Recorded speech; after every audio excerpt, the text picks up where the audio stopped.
Pues buenas tardes de nuevo, queridos oyentes. Volvemos, como siempre, con un tema de monográfico en esta segunda parte de La Pica en Flandes, tocando siempre temas sustanciosos, controvertidos. Esto no es Rocito ni Supervivientes. Aquí hablamos de nación, de patria, de cosas serias. La telebasura y el lavado de cerebro es cuestión de los medios de comunicación, vamos a decir, masivos y subvencionados. Y como no podía ser de otra manera, vamos a abordar el asunto que nos afecta muchísimo, como veterano de las Fuerzas Armadas, que es el tema de la estatua del comandante Franco en Melilla. Es una estatua, bueno, que ha sido ultrajada, por decirlo suavemente, por parte de...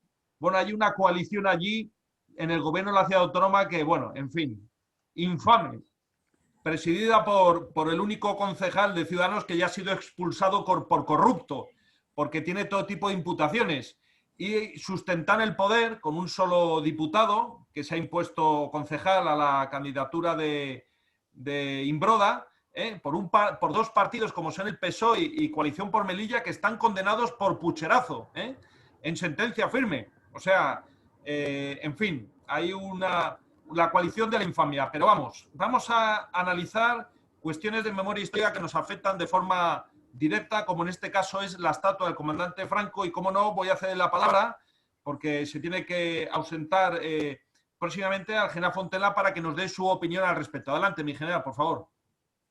Bueno, el asunto del general Franco es un elemento más, un pasito más dentro del espíritu iconoclasta que ahora mismo impera en España, como impera en todo el mundo, pero casualmente siempre contra los hispánicos, no contra los yanquis, ¿no? Contra los hispánicos. O contra otras culturas, como el comunismo, ¿no? Que es la que más fosa, tiene más méritos de tener más fosas y más asesinatos en todo el mundo y en toda la historia mundial. No solamente la estatua de Franco, ¿no? Que además es del comandante Franco, no siquiera del caudillo, además fue cuando salvó a Melilla y es el mejor militar que tuvimos en el siglo XX. Fue la pesadilla del CRI, el desembarco de Alucema, etcétera, el creador de la Legión, junto con Millán Astray, etcétera. Pero tenemos más cosas que es un disparate. Se ha salvado de milagro el monumento al crucero Baleares que estaba precisamente en Palma de Mallorca, y se ha salvado de milagro. Ha habido que mutilarlo algo, pero bueno, se ha salvado.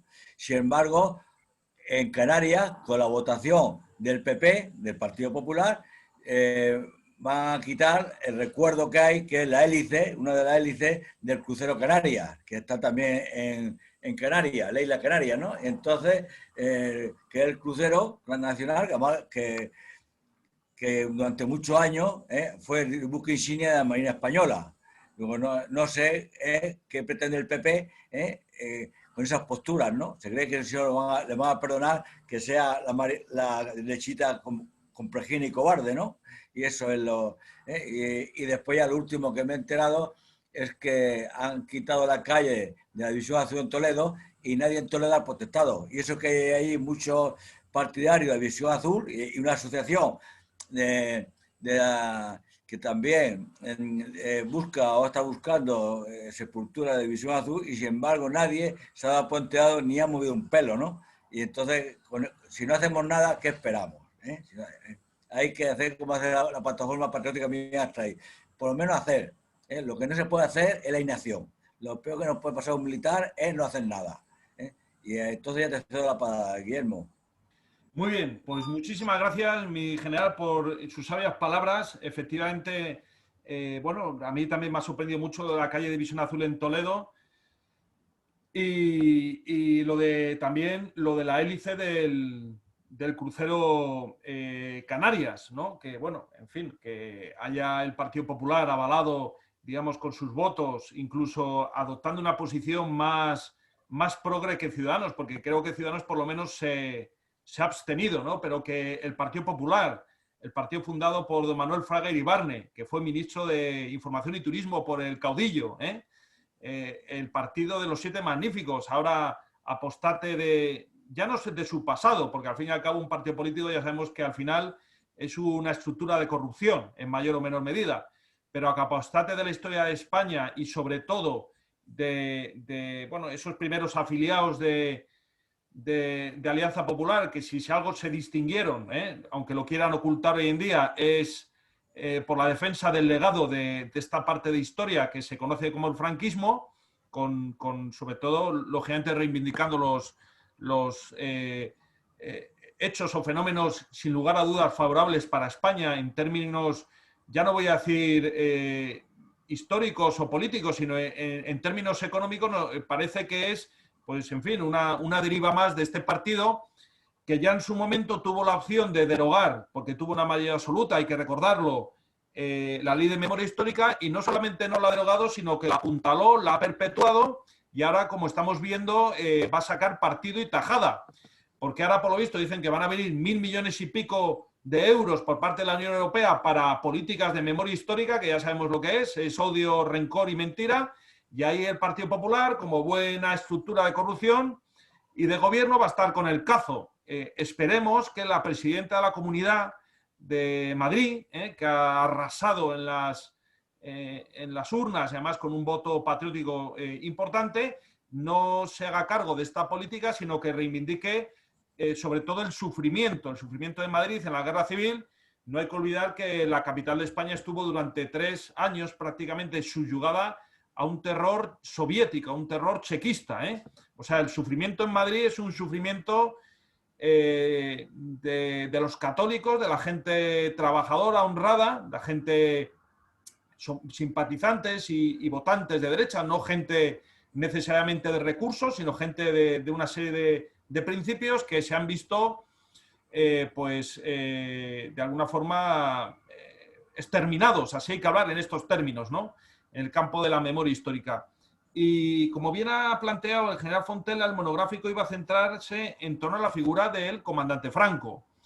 El comandante Franco tenía una estatua en Melilla, que curiosamente el 23 de febrero de este año ha sido picada, lo que ha sido la base, por parte de este gobierno, un gobierno felón, un gobierno de corruptos, un gobierno infame, un gobierno contra natura, que ya miraremos con lupa todos sus desfalcos, sin lugar a dudas, y que ha decidido, bueno, además ha sido, como digo, el 23 de febrero, porque quieren hacerlo coincidir con el golpe de Estado de Teniente Coronel Tejero y otros militares, como si tuviera algo que ver, digamos, el comandante Franco, que salvó en Melilla el año 21, en julio, por cierto, con ese suceso que tuvo lugar el 23 de febrero del año 81, es decir, 60 años más tarde. Pero como estos demócratas son así de necios, quieren vincular, digamos, para así tapar sus corruptelas. Insisto en el que el Partido Socialista de Melilla y, ¿cómo se llama?, Iniciativa o Coalición de Melilla o Coalición por Melilla están condenados en sentencia firme por pucherazo, por fraude electoral. Es que compraron votos, es que ya está en sentencia firme. Pero claro, la figura de Franco sirve para tapar todo tipo de fracasos, ¿no?, y de corruptela. Ya estamos viendo, ya estamos aventurando cómo sin duda otra vez Pedro Sánchez va a atacar a Franco, no sabemos de qué manera, le cambiará la tumba a otro sitio, por el fracaso de ayer en la cumbre de la OTAN, cuando realmente yo animo a todos nuestros oyentes a que busquen en internet las fotografías de Franco con distintos presidentes de los Estados Unidos, donde solamente les faltaba que le besaran la mano al general Franco. O sea, lo cual demuestra que sí, España entonces sí que estaba en el G7. España era G7, era una nación poderosa, una nación respetable, una nación que daba estabilidad en un contexto, como sabemos, era el de la Guerra Fría. Un contexto terriblemente difícil. ¿Y ahora qué somos? ¿Qué somos? Una carrera, un asalto a una persona ya muy mayor en su desplazamiento de un lugar a otro, por parte de un presidente del gobierno que lo único que busca es una fotografía para sacar pecho y darse golpes como un orangután de ineptitudes. ¿Eso es lo que somos actualmente? Entonces, bueno, habrá que ver cuál es el nuevo ataque de este gobierno contra la figura Franco, porque claro, esas fotos va a ser muy difícil borrarlas, porque solamente hay que ver cómo Estados Unidos realmente sí que estaba a gusto con la España Franco, no con la España actual. Es que realmente vamos de mal en peor. Pero bueno, volvemos al tema de la estatua del comandante Franco, y dejando al margen el periodo del franquismo, que ya será objeto de análisis, yo creo que en el futuro más inmediato de España, y será, yo creo sinceramente, rehabilitado en toda su esplendor, hay que insistir que esa estatua fue, digamos, encargada y colocada ya en periodo democrático. El primer ayuntamiento de la democracia, en junio del 77, aprobó esa, y además hemos localizado el acta y la hemos compartido con distintos medios de comunicación. Por ejemplo, La Razón sacó la semana pasada una página entera. En ese acta se dice textualmente que se va a erigir esa estatua por en agradecimiento de la estancia de años del general de Franco en tierras africanas. Eso nos vincula directamente con la salvación de Melilla, el desembarco de las Lucemas, la retirada de Sagüen, y todo fueron las campañas gloriosas de pacificación del Rif. Y eso es un hecho indiscutible. Y eso, cuando el juez lo analice, pues yo creo que se va a enfadar, y se va a enfadar bastante, porque ese ayuntamiento, que por cierto nos estaba negando sistemáticamente el acta, lo sabía. Pero prefieren, pues eso, como Pedro Sánchez, echarle la culpa a Franco de todo, lo humano y lo divino. Bien, por lo tanto, no entra en el ámbito de la ley de la memoria histórica, y por lo tanto tenemos que ser lo suficientemente flexibles los veteranos de las Fuerzas Armadas para utilizar esos argumentos jurídicos y fácticos para conseguir que esa estatua sea repuesta lo antes posible, porque va a ser repuesta, aunque le moleste al PP y le moleste al PSOE. Esta estatua va a ser repuesta, como ha sido repuesta y va a ser repuesta en Madrid, la calle del fundador de la Legión, del general Millán Astray, no porque lo haya promovido Vox, que no lo ha promovido, no porque lo haya promovido el PP, que se ha abstenido vilmente en esa votación, entre ellos el actual alcalde, Martín Almeida, que ha hecho todo lo posible por revocar esa sentencia de primera instancia, lo cual denota cómo la derecha liberal está en el presupuesto, pastando en el presupuesto, en vez de estar defendiendo a los héroes de España. También hay que agradecer a personajes relevantes del Partido Popular, como por ejemplo don Pedro Corral, sobrino del padre Huidobro, capellán de la Legión y ahora mismo flamante diputado autonómico de la Comunidad de Madrid, como él sí que mantiene una política y un planteamiento de beligerancia contra la memoria histórica, y por eso nosotros no nos etiquetamos políticamente, nos identificamos con las personas que son coherentes y que son dignas, y por eso estamos muy enfadados con el alcalde de Madrid, que todavía está agotando los plazos, lo cual va a quedar en la historia pues como un cobardica, y por otro lado alabamos a don Pedro Corral, como desde un primer momento se ha reunido con nosotros, ha comprendido nuestras razones y que está manteniendo una posición, yo creo que beligerante, que es lo que tendría que hacer el Partido Popular, porque si no al final van a acabar pidiendo que quiten las banderas de España, porque al final está tan escorado, digamos, ese análisis de memoria histórica hacia la izquierda,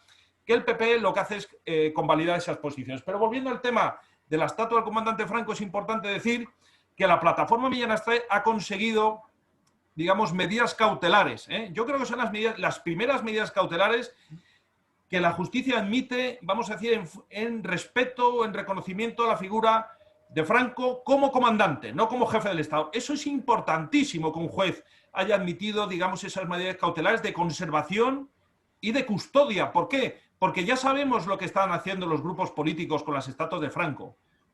Las están decapitando, las están ultrajando, las están envileciendo, porque esto es una guerralla iconoclasta, como bien ha dicho el general Fontella, verdaderamente insoportable, y desde luego nosotros en la figura del jefe del Estado no nos podemos meter porque somos una asociación apolítica, pero en la defensa del comandante Franco, heroico comandante Franco de la Legión, nos van a tener enfrente a los miles y miles de veteranos legionarios, que no vamos de la mano ni de las subvenciones, ni de partidos políticos, ni de lobbies, vamos de la mano de la verdad y del heroísmo de, en este caso, el cofundador de la Legión, el comandante Franco. Entonces, vamos a estar muy atentos para ver esa evolución, porque muchos nos tememos que no hay ni proyecto de obra en la retirada. Fue todo tan precipitado, es todo tan cutre, es todo tan parecido a esa carrera de Pedro Sánchez para alcanzar a Biden, que al final son ellos, por su propia idiosincrasia, por su propia egolatría, por su propia incompetencia e ineptitud, los que van cimentando, digamos, sus posteriores fallos revocatorios por parte de la justicia, porque son, hay que decirlo claramente, todos estos arribistas y estos temerarios son unos paquetes. O sea, es que no dan una a derechas, nunca mejor dicho. O sea, son un completo desastre. O sea, uno ve los expedientes administrativos y se ponen las manos en la cabeza, ¿eh? Por lo tanto, queremos evidenciar esta realidad. Y luego, ya antes de ceder la palabra para, si quiere aportar algo, el coronel Collins al respecto de la figura del comandante Franco, yo ya como portavoz de la plataforma Millán Astray y perteneciente a una organización que lleva 5 años batiéndose el cobre en primera línea en defensa del comandante Franco, en defensa de el fundador, el general Millán Astray, en defensa de la Legión, una asociación que ha ganado pleitos en Villafranca Los Barros, en Extremadura, en Cartagena, hemos ganado procedimientos administrativos en multitud de localidades españolas. Quiero dejar bien claro a los veteranos de las Fuerzas Armadas que la calle del general Millán Astray en la capital de España la ha recuperado la plataforma Millán Astray. Esto lo digo porque están circulando por ahí notitas y comunicados de otra asociación de veteranos de la Legión, totalmente respetable, pero que no ha sido la que ha ganado definitivamente esa sentencia. La plataforma Millán Astray ganó esa sentencia en en un primer juicio donde en la vista oral fuimos 3 miembros como peritos, donde se ha hecho una defensa, vamos a decir, numantina de la figura del fundador de la Legión, donde hemos probado que la calle es previa a la guerra civil, donde hemos probado los méritos del otorgamiento de esa calle, donde hemos aportado, digamos, un padrón municipal de la calle del año veintitantos. Por lo tanto, esto tiene que quedar bien claro, porque aquí no nos vamos a atribuir méritos que no nos pertenecen, pero tampoco, por la memoria del teniente coronel Recena, vamos a permitir que venga otra asociación y que diga que ellos la han ganado y que nosotros la hemos perdido. Porque eso es verdaderamente inadmisible y choca directamente con el honor militar de ser veraces en los planteamientos. La plataforma Millán Astray ha estado 5 años en esa calle, ha hablado con los vecinos, ha hablado con los medios de comunicación, se ha batido el cobre, ha buzoneado esas calles, ha hablado con los comerciantes. Es la que ha llevado la primera línea y, por lo tanto, los laureles, en este caso, pertenecen única y exclusivamente a la plataforma Millán Astray. Si hay otra asociación de veteranos legionarios que merece todos nuestros respetos, que a posteriori ha ganado una segunda sentencia, hay que decir que esa segunda sentencia se basa, por parte del Tribunal Superior de Justicia de Madrid, en la sentencia que nosotros hemos ganado. Por lo tanto, no conviene atribuirse méritos que no son propios, porque los veteranos de legionarios de la plataforma Millán Astray no somos tontos. Puede ser que no tengamos galones, no tengamos estrellas, pero somos muy conscientes de nuestros sacrificios, de nuestros esfuerzos, de las personas que se han quedado por el camino, como por ejemplo el teniente coronel Recena, de su sufrimiento, de su lucha. Por lo tanto, yo creo que con esto ha quedado perfectamente claro el tema de la calle, la defensa de la calle y de la sentencia. El que tenga cualquier duda, yo me ofrezco a informarle, a aportarle documentos, porque tenemos todos los expedientes, y desde luego que entre nosotros no se intente imponer una memoria histórica de un papelucho que diga que el mérito es de otra asociación, como tampoco vamos a admitir que se diga que el general Riquelme es el fundador de la Legión. El fundador de la Legión es el teniente coronel, posiblemente general Millán Astray, porque ya aquí puestos nos sumamos todos a la ola de la memoria histórica e intentamos imponer en base a un papel para que quede reflejado en el futuro unos méritos que no son de los que se la apropian. Por lo tanto, esto también es una reflexión, digamos, a quien corresponda, de que tenemos que ser lo suficientemente honestos para que nosotros no, vamos a decir, empapen ese tipo de prácticas manipuladoras de la historia, porque a los fundadores de la Legión se les defiende en primera línea, no solamente en Madrid, en muchos sitios. Las calles hay que pisarlas y hay que embarrarse, hay que chapotear, y en ese sentido yo creo que los veteranos y simpatizantes de la plataforma Millán Astray, comandados por el teniente coronel Recena, que en paz descanse, han dado muestras de que llevan a cabo un estilo totalmente apolítico y totalmente sin subvenciones ni ayudas de ningún tipo. Nosotros no tenemos locales, ni los necesitamos, de estar en primera línea. Entonces, lo único que pedimos, y yo lo quiero hacer a través de este programa, como secretario que soy de la plataforma y sin ánimo de crear polémica ninguna, es un respeto a los veteranos legionarios y simpatizantes, ¿eh? Es decir, porque llevamos 5 años dejándonos la vida para que ahora venga alguien y diga que no, que lo que hemos sufrido y lo que hemos vivido no es lo que hemos vivido, sino que es otra realidad completamente distinta. Porque eso, en última instancia, es política de memoria histórica. Y de luego nosotros, los veteranos legionarios, que estamos en la base y que sabemos lo que es el sufrir del legionario, desde luego, con todo el respeto y toda la consideración, no lo vamos a admitir, porque no habría servido de nada 5 años de lucha en defensa de nuestros héroes para que vengan ahora otras personas y se pongan las medallas. Las medallas se ganan en primera línea, ¿eh? Y ahí la plataforma estuvo desde el primer día. Si alguien no quiso venir con nosotros, ese es su problema. Pero la plataforma se ha dejado la vida y ha dejado a mucha gente por el camino. Y se han roto muchas amistades por esto.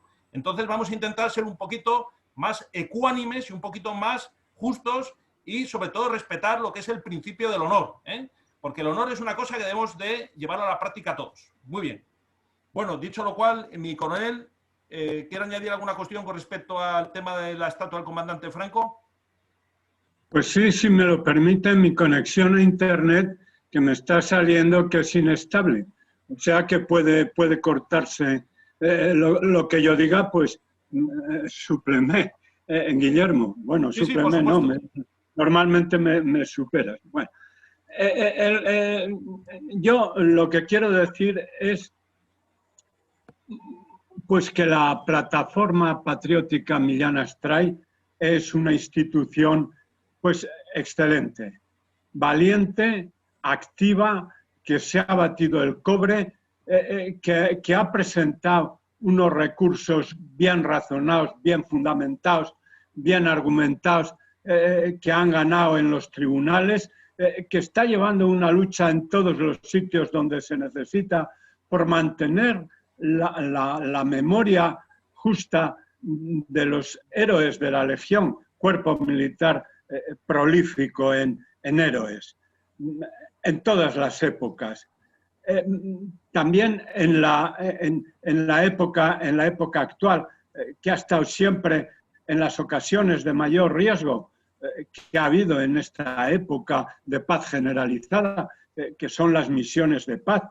Misiones de paz porque buscan conseguir la paz, no porque sean pacíficas, que muchas veces son muy cruentas. Y ha habido combates duros y ha habido muchas bajas, no solo por accidentes, como desgraciadamente ha habido alguno que no debería haber ocurrido, por bajas directas de combate, de sufrir ataques. O sea, que se llaman misiones de paz por el objetivo que tienen esas misiones, que es imponer la paz. Pero esas misiones se desarrollan en ambientes bélicos. O sea, que es una ocasión de riesgo en el que la Legión está presente como otras fuerzas. Pero la Legión está siempre en todos los sitios donde hay que defender a España y donde hay peligro. Bueno, pues esta asociación de antiguos caballeros legionarios pues lucha incansablemente por mantener el honor y la memoria de los héroes de la Legión. Muy bien, por la plataforma patriótica. Y luego sobre Franco, pues quería comentar también que, claro, la historia militar de Franco pues no tiene un punto negativo. Hubo un militar, un compañero nuestro, un coronel que se llamaba, no sé, Blanco no sé cuántos, que fue profesor de la Academia General Militar y que quiso aprovecharse de la ola de antifranquistas escribiendo un libro que lo titulaba La incompetencia militar de Franco. Bueno, este libro fue criticado pues por los propios izquierdistas. Era tan malo, tan mentiroso, que es que se revolvía contra los que mantenían esas tesis, o sea, que no les quedó otro remedio a los mismos izquierdistas enemigos de Franco que rechazar ese libro por poco riguroso históricamente, ¿no? Por falsario.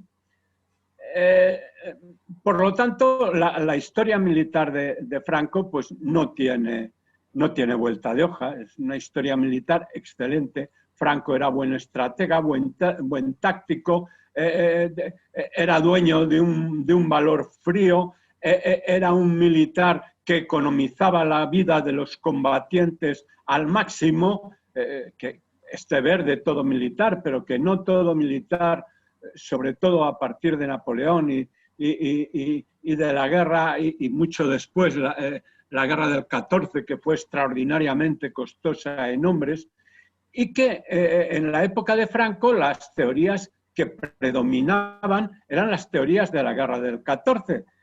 Entonces Franco, a contrapelo, era un militar muy cuidadoso con las vidas de los soldados. Había las muertes que son inevitables en una guerra, pero siempre con la preocupación de que sus victorias fueran lo menos costosas posibles. Tenía una idea muy clara, que es que en su época, y así era, la defensiva era mucho más fuerte que la ofensiva. Aún no se habían inventado los carros de combate modernos y las nuevas teorías de Lidl-Hart y de los alemanes, de Guderian y tal, sobre el empleo de unidades acorazadas.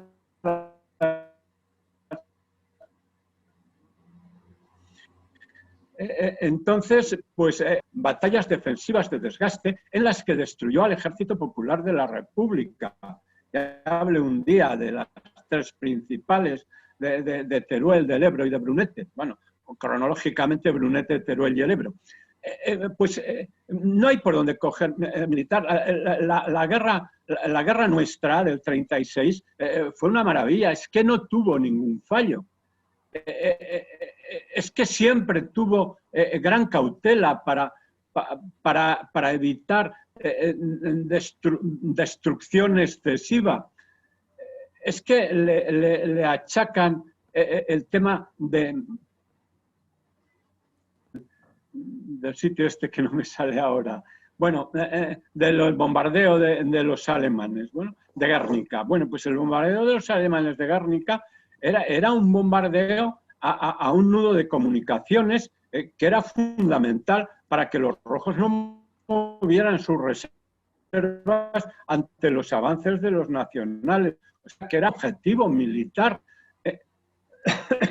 que además, en comparación con la Segunda Guerra Mundial, pues hubo ciento y pico caídos en aquella acción. O sea que, claro, comparado con los bombardeos de Dresde, con las bombas atómicas, con las cosas de la Segunda Guerra Mundial, pues hombre, parece que se ha aumentado mucho. Bueno, está el cuadro de Picasso, oportunista, que estaba pintado para otra cosa y luego le dio ese nombre. Toda toda la propaganda comunista hablando del famoso cuadro y tal. Bueno, a mí es que no me gusta en absoluto Picasso, ni como persona ni como pintor. Es decir, el cubismo no es la pintura que a mí me guste, no le quito nada tampoco, pero en fin, son todas estas propagandas que se han hecho contra Franco, pero que como militar, pero que son inconsistentes.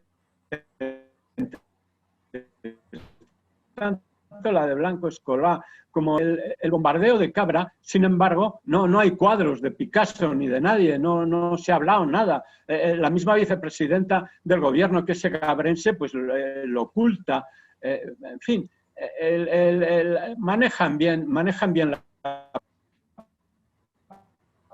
propaganda, pero no debemos por la propaganda. Debemos de tener criterio propio y debemos enterarnos en nuestras fuentes. Y si bien las fuentes editoriales están bastante controladas, tenemos Internet. Internet hasta el momento es libre y en Internet se puede encontrar mucha información de distintos tipos.